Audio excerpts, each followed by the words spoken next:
Ladies and gentlemen, thanks for joining us here on the Flux Cast. We are on location at a very, very special place that we cannot wait to tell you about. Before we get to that, though, let me get started by saying welcome to the Abbott to my Costello. Oh, wow. Wait, we're scraping the barrel on those now. No. I've got heaps of these. I've got heaps of these. Don't you worry. Don't you worry.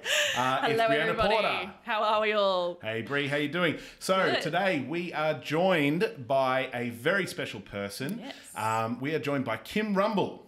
Hi, Kim. Hi there, Matt. Hi, Ree. So, to introduce Kim to anyone who doesn't know who she is, Kim is the owner of the Compounding Pharmacy Australia, located in Mossman in Sydney. Kim has been compounding for coming up on 20 years. Correct. Very good. What age One is of the me? OGs. Yeah, one of the real, that's right. And the Compounding Pharmacy Australia has been running since 2010. Correct. So that's a very hefty time for a compounding business. Not a lot have ever been around since that time. So that's great. That's Yes, great. I'm probably one of the originals, along with Daryl and a few others. Yes. Yeah. So today, Kim, we want to talk about because I say this a lot, but I've been in this game a long time as well, and I know a lot of compounding pharmacists, and I know a lot of really excellent compounders. But one thing that I think that you do better than anyone else is patient counselling. Oh, thanks, Matt. And so we want to talk about that today. We want to talk with you about enhanced patient counselling because this is something that obviously the regulators are starting to really come down on. Correct. And I know that they tend to sort of walk into compounding pharmacies now and they tend to nitpick all sorts of things, but I know that one thing they'll never ever be able to nitpick here in this building is patient counselling. Absolutely. I think you'd boggle their minds, to be honest. Well, a bit of the gift of the gab here. So, and I do love people. So I think for me, my whole passion is to empower people with the ability to improve their health and well-being. Sure. And compounding allows that because you've got that ability to customise solutions for people. And that's what I'm passionate about. I think it really solved for me a problem of Band-Aid medicine, which was normal pharmacy. I got very disillusioned with that. And I got introduced to compounding through a doctor in America. And I went, wow, this is awesome. This is fun. This is using my knowledge in chemistry. And this is making products for people that will resolve and solve their issues in a personal way. It kind of goes the opposite way because I know in pharmacy these days we have issues with polypharmacy and you have an issue, so you take a medication which causes a side effect, so you have another medication which causes a side effect, so you have another medication that causes a side effect. That was exactly what I hated. And this has kind of gone the complete opposite way, and that's, I know for me as well, that's what compounding is about. It's about going to the root of the problem, like you said, and it's, the really important part of compounding. It is. And I think that, the more knowledge you attain and the more courses you do and the more understanding that you have of it is the ability to create products that will help a patient, who may even not want to, can't take things orally. We can do other methods of delivery. Yeah. And, that's what I like doing. And I love the people who come in here, they trust me. I'm probably more better known as the hormone queen. I love hormones. As you probably know, I like making people happy, healthy and horny. Yes, that's right. There we go, got it in. So, I got that one in, yeah. That's what they say after they see Kim.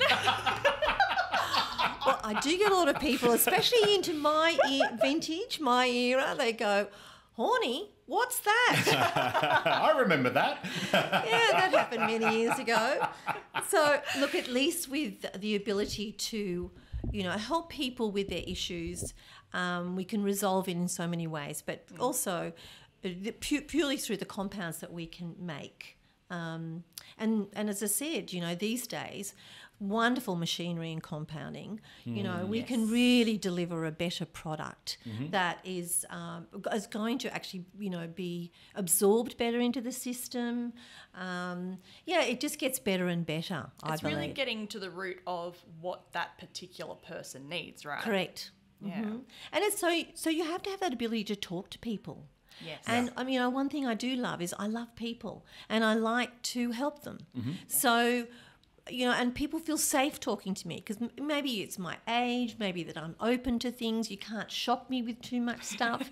And I can get in there and I can, ask the right questions, get them to give me the answers, and then we can help resolve that problem. So let me ask you this. How many patients are you talking to a day? I would probably talk to on the phone about 10. Yep. Wow. And face-to-face about 10. Yeah, okay. That actually want to talk to me. Yes, yeah. Other than just serving me. Yeah, sort of long consult type stuff is, yeah. And I got to tell you, some days I go, I don't want to do any more talking. Now that's... Really? Funny about that, Yeah, that must be a big day. Big day.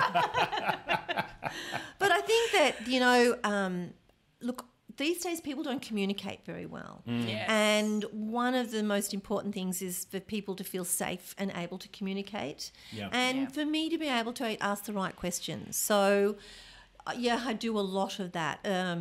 We've got it even on our board out the front. So come in here for information. I mean, just recently we're working with a company that does a lot of laser therapy, but laser therapy to help people with incontinence issues, snoring issues, erectile function issues, even how to improve women's sexual response. So, even orgasms and things like, and it's done through laser therapy. So we're working with guys, and so that takes a lot of ability for me to have an intimate conversation. That's a very sensitive conversation. Very sensitive. So there's a lot of women out there, lots of women, that have massive incontinence issues after childbirth and whatever. And, I mean, we went to a function there the other night, and I have to say it was fantastic to see these people that had, wanted to get up and say the difference it's made in their lives. So that's how I feel that I can be that person that can broach that subject and say, we can hormonally balance you, we can get you to the right integrative doctor, we can make a product that'll suit you, and we can send you to someone who does this other therapy that will elevate you to being the issue resolved. Yeah. It's interesting that you keep saying about, we'll refer you to here, we get this test done over here. It's not necessarily about everything you can sell them, is it? It's about finding the right services and the right avenues that they need to go down for these investigations. It's the network. Yeah. It's the network that you create. And I think, in my business, we specialise in preventative and nutritional medicine. So I have a very well-known naturopath working for me, Kate O'Flynn, or working not for me, but in my building. And that within itself is a cool concept. It's a great concept. And so we supply all the practitioner supplements, the downstairs. I mean, I have a front of shop. Yep. I'm not like a normal only compounding, which we are, but we do have a front of shop where people can come in and have a chat, have a consult, and get the right advice. But you're absolutely right. The network of knowing the best integrative practitioners or naturopaths or osteopaths or where to refer them, hugely important. Yeah, hugely important. So we're gonna digress a little here, but that's a really, really good question that because you do this very well.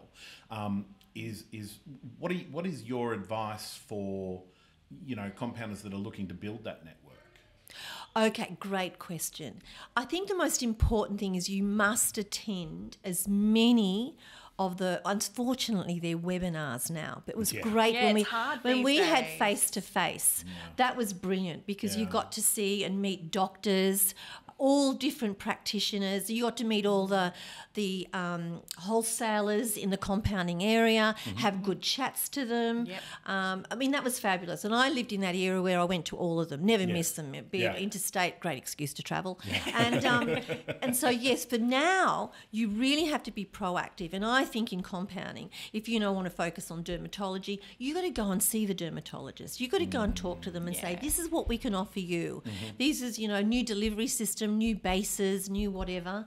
And it's the same with, you've got to get to know your practitioners. If you want to do a dental market or if you want to do hormone treatment, you've got to know the integrative doctors that do that. And you have to make that effort to understand that person, go and meet them, see what they want and what you can help them with. I mean, this is your job, Matt. You did this very well. So I'm talking to the person that knows exactly what I'm talking. But I think in compounding, marketing has got to be the biggest thing in order to grow your business. Yeah. Okay. Now you've got to supply a good product. You've got to have the right procedures, protocols.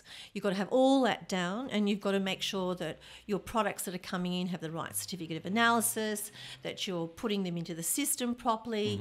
And there is a lot behind compounding to do it well, and the rules and regulations, etc. And as we say, the counselling, we make things for certain pharmacies, but we have set up a contract, an agreement of how it works so that they will refer. We talk to that patient That's and a make really sure important point as well, that's as really being the important. dispensing pharmacy. That's tripping people up. Yeah, a lot of Yeah. people are getting stuck on that, where they are just forwarding it back to the referring pharmacy, and they go, well, they do the counselling, but that doesn't fly.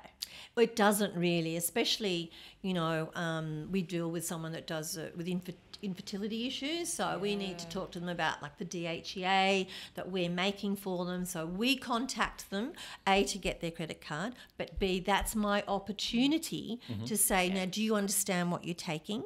Do you know how to take it? And, you must take it with food, and you'll be taking it 3 times a day. And what this is going to do is increase the amount of eggs that you're going to produce. So when you come to your ovulation day, this will give you a better opportunity for conception. Yeah, right. Yeah. So we do that. We've got a couple of agreements with certain pharmacies. Okay. And I think... And I I love that, do though. That I do the sounds phone calls, and perfect. Daniel, my other pharmacist, he's really good at that too. And so we just ring and chat to them. But in my shop, where I now work really just 3.5 days a week, because I have 2 days with my beautiful grandchildren. And so what I do then is I will do a lot of the face-to-face counselling. Right. So they'll come in and talk to me first. They might bring their script in. I say, what do we want? This is how it's going to happen. And then when we give it out, we explain with food, without food, how to apply it, where to apply it. And a lot of the tools in compounding now, we've got so many great delivery systems. Yeah. So it might be, a pump pack. It might be what we call an EMP container, which is just either a syringe use or push-up. It's just all little click-clack things. Yeah. Troches, how do you use a troche? I mean, All these things you don't come in contact with on a daily basis. No. It's such a unique thing to compounding, so you've got to make that time to explain it to the patient. And I think this is crucial. That also gives a rapport Yes. and a trust and a faith in who's making their product. Yeah. Yeah. They You know about it, so you must Yeah. be doing a good job. Yeah, and if you can explain it where you make it that they have an understanding of what they're taking. Too many people today get written scripts by doctors, and I'll say, do you know what you're taking that for? No, I've got no idea. Well, let's explain it to you, because once you understand that, you're taking control of your health. Yeah. Yeah. Yeah. And big I There's a think, level of investment there. absolutely. Yeah. I mean, I think the biggest, for me, it's about longevity, but living the best we can. And how do we do that? We need to know how our bodies function, what we need to do, input, output, etc. Okay? Yes. The old headspace, meditation, all that stuff. But when it comes to scripts, too many people, which is what I hated, exactly as Bree said, you go out there with 8 products. Oh, Yeah. you're taking this because of the side effect of that. That's what disillusioned me with normal Sure. pharmacy. Yeah, Sure, that's yeah. it. Nobody actually cared to look at the actual problem. So I think with compounding, we really have an opportunity to make a difference and improve people's health and do something constructive, different, unique, and in a way that looks at usually the root problems. But working with the integrative or the practitioners in the different respects, they have their expertise. We have our expertise as compounders, and you can work together. And in working together, create new things. And quite often we will ring the doctors and say, what are you wanting to achieve? Yeah, right. Yeah. Okay. Yeah, that's a different. Because a lot of them will say, well, I'm not sure how to deliver this, but I want, This is the outcome that I it's the want. outcome that I want. So I say, okay, well, we can offer something better. Quite often, even buccal cheek cavities for troches, it can cause irritation to the teeth. Well, another delivery system, be it male, it would be rectum, female, vagina, and a lot of the hormones are beautifully delivered in a fatty base. Made in a troche. That's a great absorption. It's not sort of invasive in many ways, although I do get some women that are not happy with that kind of delivery. That's their choice, but I think really it is a fantastic thing to to offer them. Yeah, absolutely.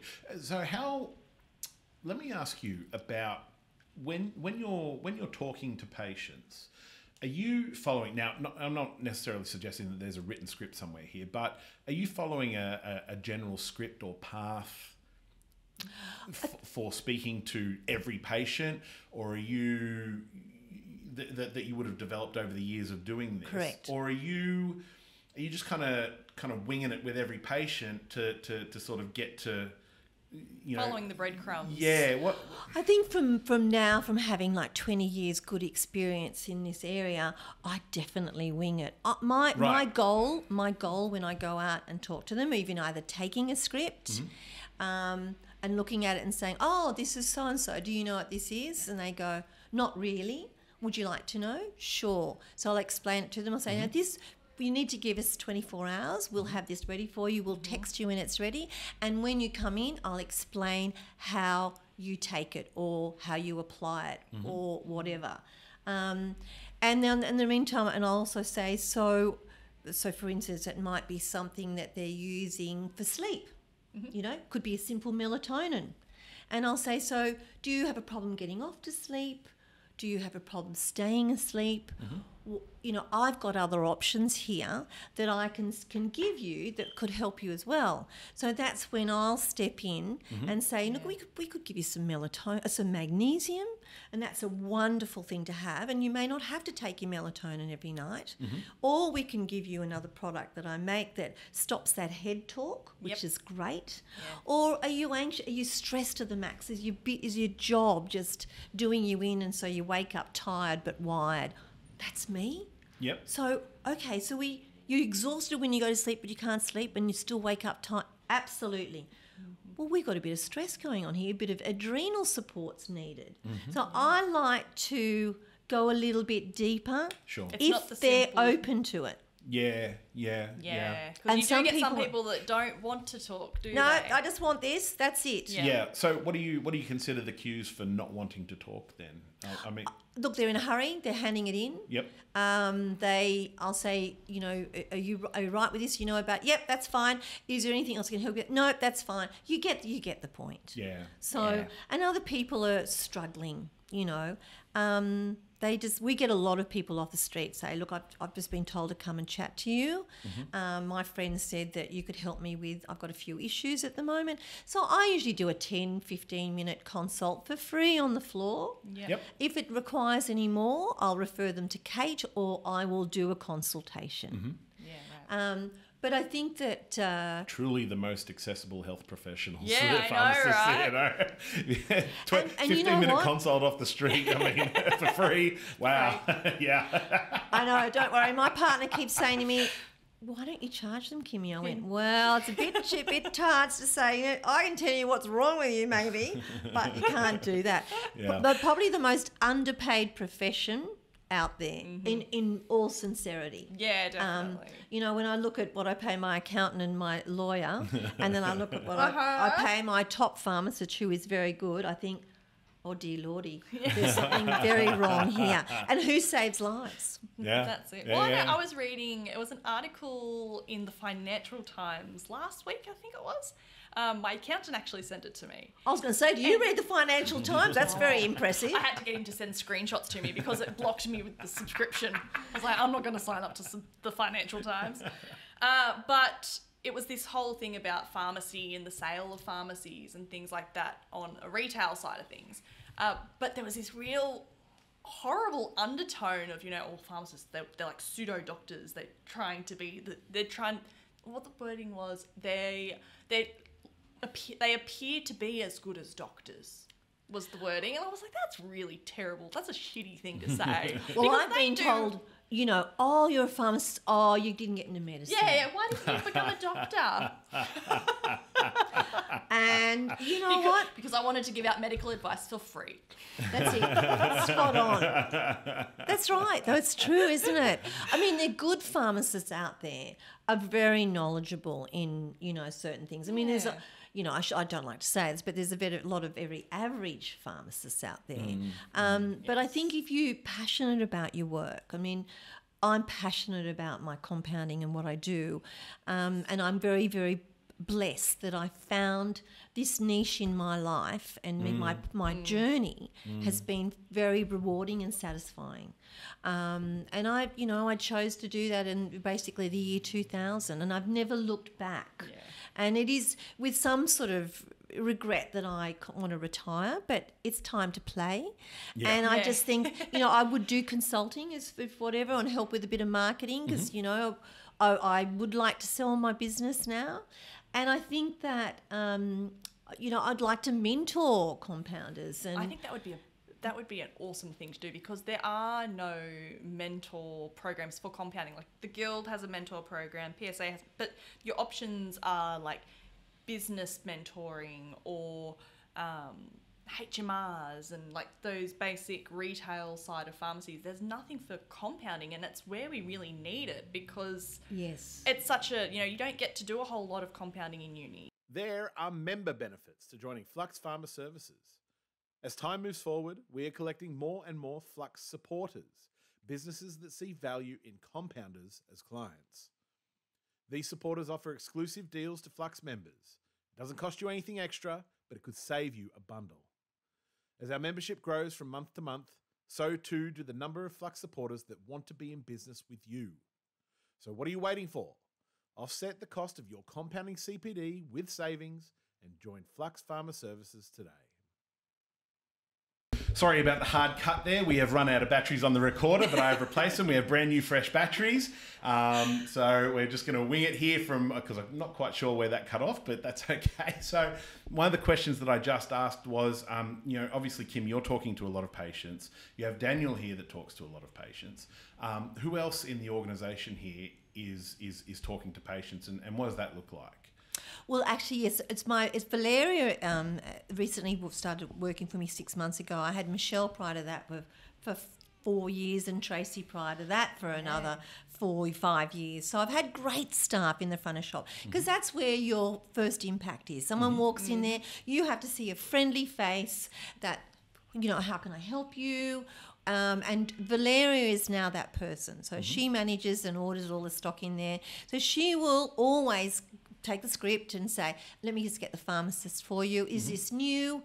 Yes, well, I need to get the pharmacist for you. So I'll come out, and that's when I'll be involved. And then when she goes to hand out things, if it is a new patient, we'll always chat to them. I'll come and chat to them, or Daniel will chat to them. Otherwise, Valeria, you don't want to count someone that's had a troche for 5 years and say, she says, and she's got to know patients that they know, they're happy, they come in, they pick it up, quick service, whatever. Need anything else? No, that's fine. She's also a person that is knowledgeable as a naturopath and helps people with other issues, or they come in for supplements, whatever. So, and she's also a lot of the first contact on the phone. She has a lovely phone manner. She's always asking, how can I help you? And then if they want to stay, she said, I think you need to speak to Kim or Daniel, and she'll put us through. So she knows when it requires that extra bit of information or education. But other than that, she's very knowledgeable. She's picked up compounding very, very well. But when it comes to discussing how to use their compound or whatever, Daniel or I are the go-tos. Okay. So when... this is probably a good question for someone who might have a fledgling compounding business or something like that. Is you have Valeria, is it? Yes. So what sort of autonomy does she have in decision making? So I'll give you an example of this. So I used to work with someone who was the customer service manager at a pharmacy, and she had she was there a long time. She had a very, very deep understanding of the business, and she had a lot of autonomy on decision making straight away, because the last thing you want as a customer or a patient is to sort of be bounced around, you know, when talking about, you know, errors in shipping or products that need to be renewed or whatever. You know, you get bounced around until you get to a decision maker.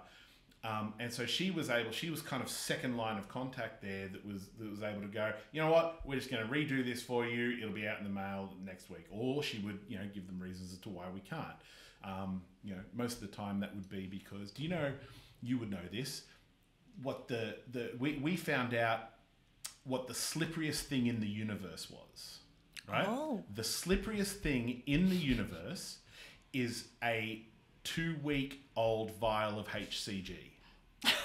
It felt like no one could hang on to these goddamn things, right? Because you'd always get a phone call or an email or whatever ringing up saying, I dropped my vial. And so it must be the slipperiest thing in the universe, right? It must be, because so many people dropping it. The amount of people that would drop a HCG Funny vial. about that. See, Matt, therein lies why we use sublingual and plastic bottles with an insert, so if it falls over, it doesn't come out. Yeah. It was funny that because we would use the same vials for everything else, and they were fine. So it just must be something. HCG. Yeah, there must be something in the HCG that gets outside bit the more bottle. Weight loss, do you think? We weren't quite at that goal yet, I think. You know what? That's a great story, and it is so interesting because we learnt through trial and error with our HCG delivery system, which was via a sublingual as opposed to the injection. I mean, this is one thing Daryl and I used to have a little discussion about. We used to get very, very good results. So, you know, they question it because of these sides of the molecule. That's Daryl Knowles from ACP, so for anyone that doesn't know, yep. So it was more that, you know, he delivered it with an injection, which is probably the choice, the best choice, because of the size of the molecule of the HCG. However, our results were equally as good, if not better. So it was just also, I was very diligent about that because I actually bought HCG back from America before anybody else. And so it was my baby. I wrote a book on it, blah, blah, blah. But you're right. And so we had to refine our delivery system because, you know, people would say, oh, the bottle fell over and I lost all my drop. I go, really? That happened? So I went, right. If the bottle falls over, how do we stop it? No possible way. There must be something with this HCG. It's funny the about that. thing in the world. So I am in such agreement with you there. Absolutely. But in the end, and then also I covered my base by giving them 3 extra days because I could afford that. Sure. So if they were doing 21 days, they got 24. Yep. Then they'd say to me, of course, you know, you look in the bottle and you're having 0.3 twice a day. They go, there's not enough liquid in here. Right? Or they'd say, I'm going to run out. Or they say, I have run out. And we, of course, have the logs to prove that you can't have run out unless you're having more. Yeah. So anyway, I hear you, and you're so right about that. And we had the same problem, which I found is very interesting. So I think it's all about the HCG.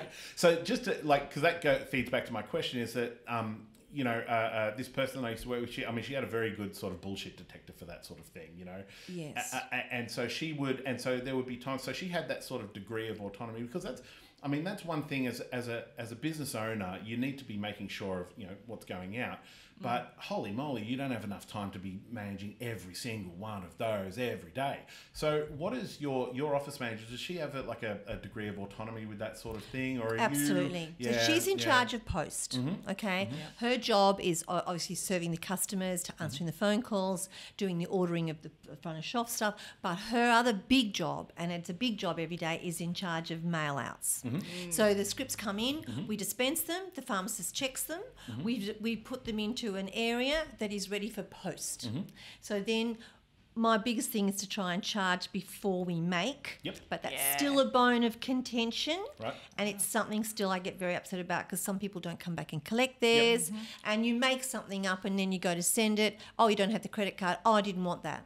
So I'm a big advocate for pay paying before we make. Now, I've tried that, but let me tell you, it's still not successful, okay? It's still not, they still put it in the system. Anyway, I can nag and nag, but at the end of the day... You're dealing with people. Yeah, and so then it goes into an area that goes into the post. So her job is either to charge or check that it's charged, put it into the Australia Post system, package it up, get it ready for 3 o'clock pickup.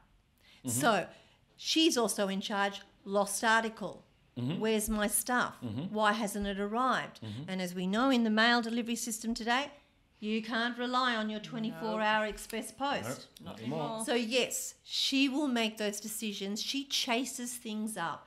It's the horrible part of the job, but she's very good and very diligent about it. So she will appease the customer, saying, yes, it was sent there. This is the tracking number. Yeah. It's here. We'll chase it up for you, but this is beyond our control. Yeah. Yes.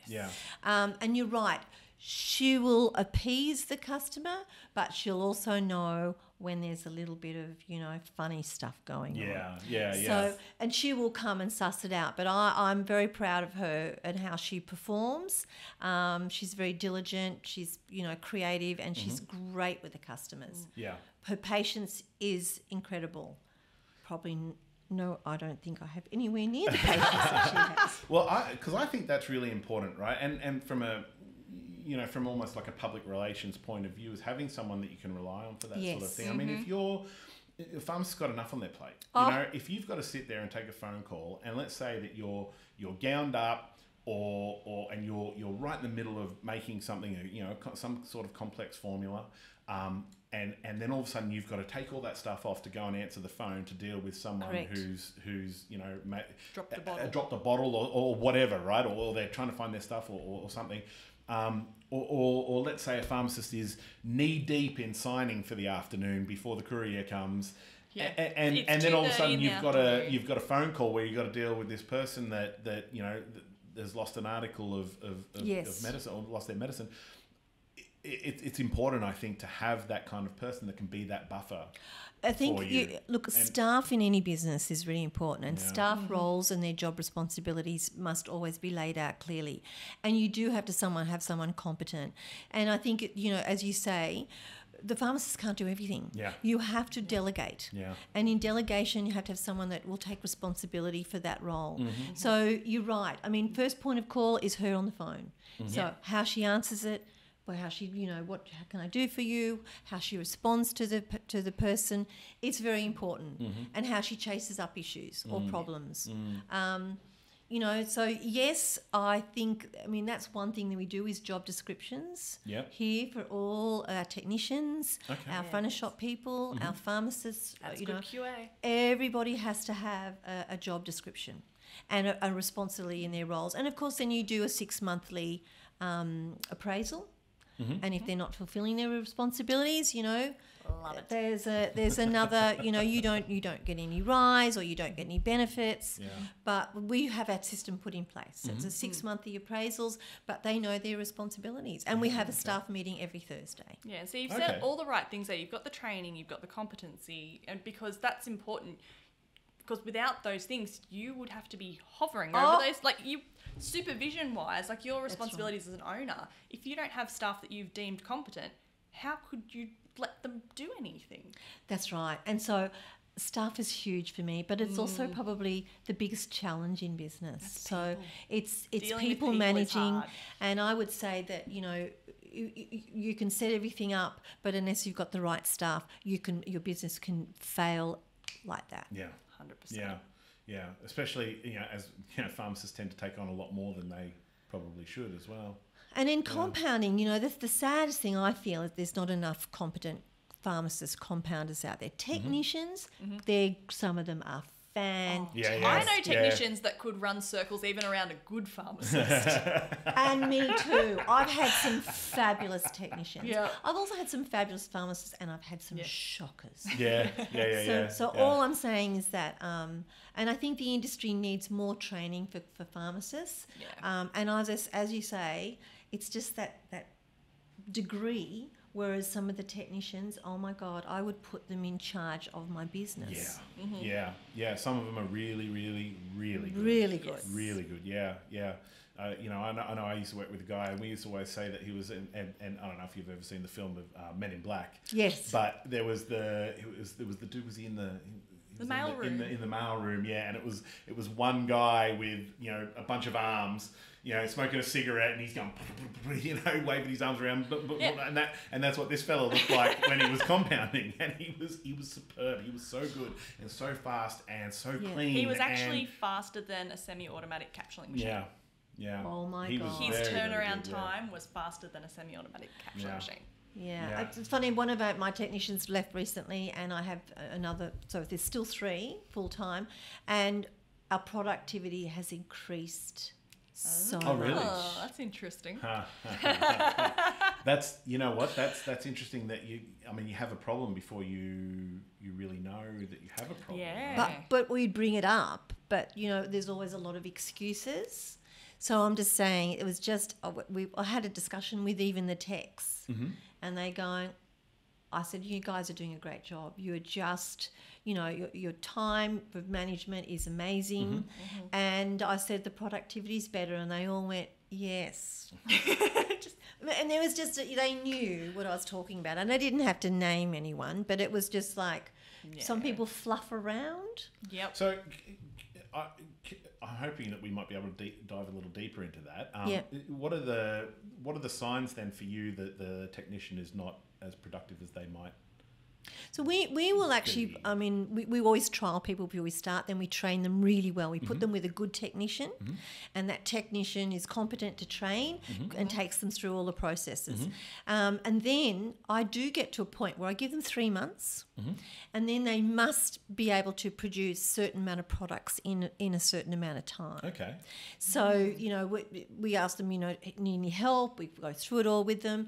But some people just don't get it. And some people really get it. Yep. So the ones that don't get it, you just have to let them go. Yeah. You know, that's just not their competency skills. That's just life. That's isn't just it? life. Sometimes So they're good at things, sometimes they're not. and that's why I kept this other person on, and I even employed a mother as my cleaner, and I did, you know, I'm a good person like that, and I kept giving her the benefit of the doubt. But then it came. The reason it was lucky was because she refused to get vaccinated, so it was taken out of my hands, but in a good way. But you're right. How you do it is you need to set them goals. So, you know, I mean, one of the best tests, and it's an easy test, is, you know, we try and produce a lot of magnesium. And in doing that, there's always the goal as to who can be the fastest to produce, you know, in 1 hour, how many you can produce. Okay.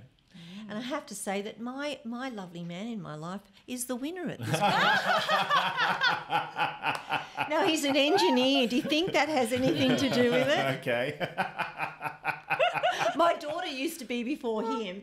But it's just, once again, it's just having that ability to think things through, do things in a constructive way, and just be efficient. Yeah. It's the analytical, efficient It's an efficient. mindset. And then be clean. You know, the most important thing after everything, you have to clean your workstation, cleaning at the end of the day. It must be all thorough. So they've all got their jobs to do. And I did put a commercial dishwasher in eventually, which has worked quite well because it just gets the equipment much better and that sort of thing. Yeah. So, but yes, no, look, staff's crucial to a good business. And you just, as training is the most important, so that you can't blame them if they don't do something properly if you haven't taught them how to do it. Yeah, exactly right. So, you know, doing the mail, which is the most boring, horrible job, and I have to do it some days when she's away.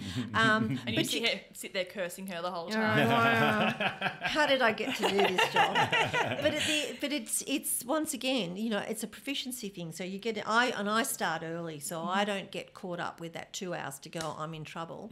I'll start at 10 o'clock in the morning and start putting things through, getting them in a pile, so that it's not a, you know, horrible rush at the end. I remember one of my first jobs in the compounding pharmacies was sorting out the dispatch labels, because they would print out, like, so all the orders that were going out that day would print all the labels in this one long line. So my job was to sit there, and cut them up and organise them in alphabetical order and get them all sent to the appropriate places as to where they needed to go out.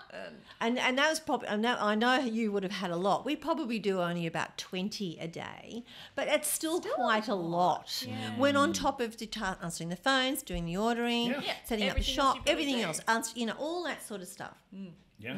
Getting out the scripts from the files, putting them in a basket, ready for the pharmacist to dispense, because that's part of her job. So with those ones that are being mailed out, obviously when your people come into the store, you ask them if they've used the medication and things like that. What's the process for when they're not coming into the store? So that's a great question. So they'll ring up and they'll say, can I order a repeat from something or scripts of fax from the doctor? Yeah. Okay. So then our job, we SMS them and say, we've received a script that's been faxed from your doctor, please call blah, blah, blah. So then they call us and that's when we get put on the phone for the fax scripts. And so you go through, is this a new one for you? Have you had this before? Do you know how to take it? Do you know what it's for? So that's what Daniel and I do. Okay. And also Valeria does have that ability to do that. She's pretty good. And if they don't, if it's really new, she'll say, I'll put Kim on or I'll put Daniel on. And then the job is whoever takes that call, we have an order sheet. So the order sheet is the time it's taken, who took it, what the name of the patient is, their contact details, their credit card, what they want. And then we have another section where it's initialed for who dispenses, what technician made it, who checked it, and so it's a three system. So we can go back and say, oh, Kim checked that, naughty Kim. And so that works, and that goes on the basket along with they've retrieved either the new fax or they've retrieved the repeat from the files, and that goes in there. Then the pharmacist dispenses it. Okay. Yeah, right. And if we have one technician who's really good at dispensing, and she's pregnant, so I often give her time to sit down and dispense. So we just check her stuff. Yeah. Yeah, great. Now, we haven't got too much time left, and there's a couple of things that I want to ask. But the one thing that I did want to ask, I mean, when you're consulting with patients, I mean, your expertise are with the hormone queen and that sort of thing. And now fertility queen. And now fertility queen. So it's what areas are you doing these consults in? Because I don't think, because you can't do everything, right? No. So what are your main areas that you're doing, that I love, that you're that you're really seeking to talk to patients to? Okay. I mean, so obviously hormones. And it's more perimenopausal, menopausal, postmenopausal. And the other thing I'm really good at is corporate people. Corporate people that come in here that are stressed to the max, that can't sleep, they have no energy, they keep getting sick. What's going on? Can you help me? So seriously, I think, and men and women basically going through that. There's andropause and menopause, and that is a lot in this area. I'd love to do more babies and stuff like that, but we only seem to do omeprazole with that. Plus, I also we look after their guts, a lot of their guts. And, that's really important with the omeprazole. Oh, well, for me, it's like get them off this as soon as possible. Put them on especially if it's been a cesarean delivery, let's get them on a probiotic. Let's get on some Iberogast. Let's just do some other stuff and support it. Anyway, so we'll do a lot of that. So I would say mainly what people come to talk to me about is they're going into menopause, or the men go, I can't sleep, I have no energy. I get a lot of people coming about their kids, it's studying, anxious, anxiety. Right. What can we do to help the kids?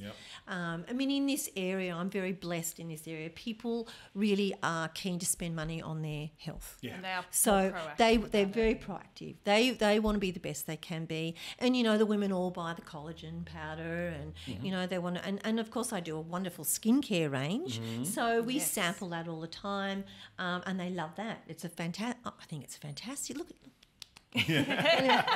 So from that perspective, I do a lot of that sort of thing. But really in this day and age, there's massive stress and adrenal depletion because of the pressures. It's that and constant stress, isn't it, now? And, and a lot of these guys in this area, I'd hate to think of their mortgages, their outgoings, what they have to do, that they need to be on top of their game. Yeah. Yes. If they're not sleeping, and it becomes this huge issue that just they don't get to the weekend and they just plop. Well, why aren't you paying with the kids?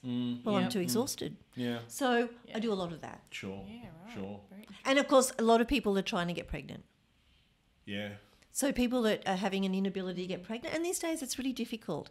There's a lot of xenoestrogens out there. There's a lot of issues that people don't know. Sadly, the men's sperm count's 50% down from what it used to be. So in my era, so you're looking at problems that people, they've been on the pill for 20 years, and It's very prevalent now. I've read a lot of stuff recently because I know, like, for my generation, there's a lot of girls that have been on the pill since they were 14 or 15. Absolutely. And then they get to 30 and go, okay, I'm going to come off it now and want to get pregnant, and it just doesn't happen. And they're getting things like PCOS happening and all that other stuff that goes with it. And it's it's become a big talking point at the moment. And so people, so I will talk them through that and get them to the right professional for ongoing. It can be herbalists are great with that sort of stuff. Yep. Or just good advice. I mean, I got a call literally from a friend of mine saying my son's at Mount Isa, married to a gorgeous girl. They're in the mines.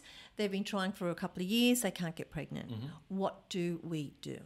Yeah, So you know what I said to them? I said, look, we need to get a hair test to see if there's heavy metal problems because if they're driving trucks out there, we need to check on that. We also need to check on her ovulation, how she's ovulating. She needs to get the app. It's really easy. And we need to just, put them on some simple things, some zinc, some maca, get her on they're both on a good vitamin and do these testings.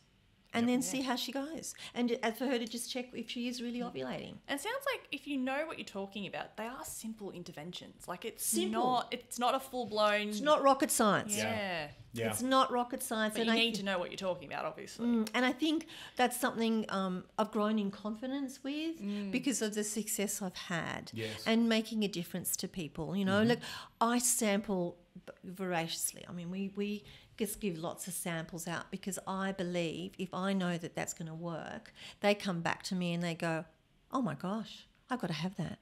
Or, oh yes, I really noticed a difference in my skin or whatever. So I do believe that if you're passionate about your products, and we compound a lot of different things under the label of TCPA or my Triple H brand.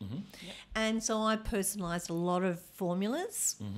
And I love that they do make a difference to people, So, and that's, we got onto something a bit before and I'll bring it up. But I mean, I just spoke to someone the other day about, improving your Google reviews. I think that's a really important thing because if people do have a good experience, they'll say, that's great, thank you very much, Bernard. And then we don't have the wherewithal to go, would you do a Google review for me? Because it does make a difference. I mean, I have an online business as well.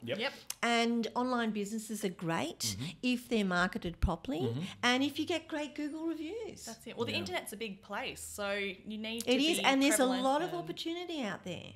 Yeah. So I did speak to someone yesterday and we got a free trial to improve that area of the business and see if it makes a difference. Okay. So can you explain what's involved in that? So what they're going to do for this, they're going to use all my vend customers, where we've got emails and stuff, and there are also some PK, which is my software in the lab, and Shopify.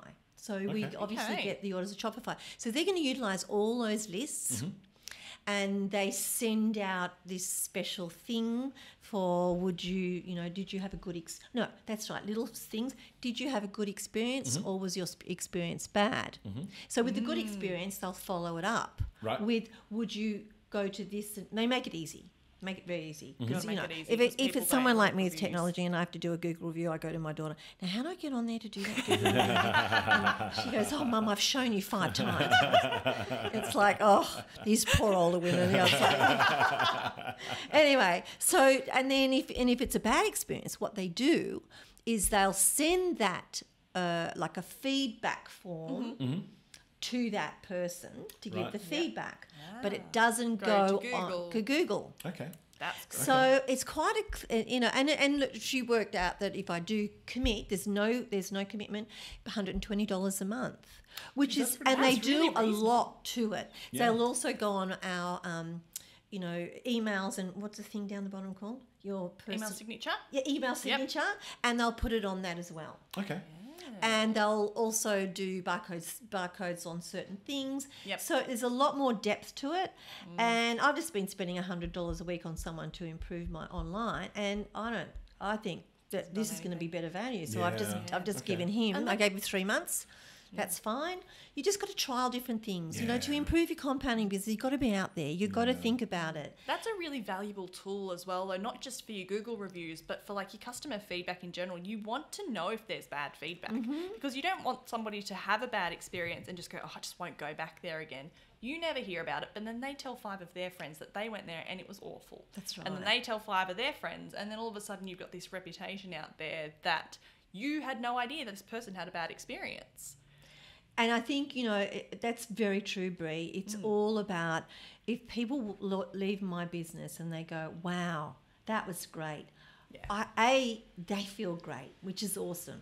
But B, we feel great because we've made a difference. Yeah. That's what you were there for. Yeah. And that's been I get goosey thinking about it. That's been my biggest thrill about what I've done in the last 20 years of working. Yeah. I have loved making a difference.